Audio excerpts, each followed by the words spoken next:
তো অবসরপ্রাপ্ত বিচারপতিকে আপনি হিজড়া বলে কটাক্ষ করলেন, হ্যাঁ হিজড়া বলে কটাক্ষ করলেন। না, ওরা আমাদের নেত্রীকে রোহিঙ্গা বলেছে, রোহিঙ্গা বলে শুভেন্দু অধিকারী কটাক্ষ করেছে। ও যেরকম ঠাকুরকে সেরকম পুজো করা দরকার, ও ভাষা সংযত করুক, আমরাও ভাষা সংযত করব। তো শুভেন্দু অধিকারী প্রত্যেকটা সময়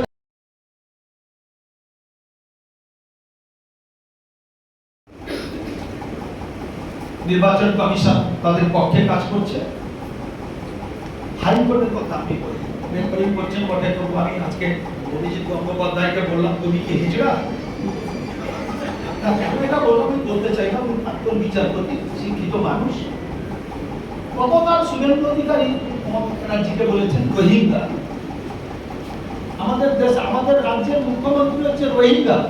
আমি বক্তৃতায় বললাম আমাদের রাজ্যের মুখ্যমন্ত্রী যদি রোহিঙ্গা হয় তাহলে কি অভিজিৎ গঙ্গোপাধ্যায় হিজড়া নাকি? ও হিজড়ার মতো কাজকর্ম করছে। স্বাভাবিক আমরা বলতে চাই না, তাই বিচার ব্যবস্থা কি বললো বিজেপি, কি বললো সোমবার দিন বোম ফাটানো, বোম ফাটানো সোমবার আবার বলেছে, আবার আজকে বলেছে, আবার কয়েকদিন পরে আবার সোমবার হবে, আবার সোমবার, প্রতি সোমবারটা ভালো, প্রতি সোমবার।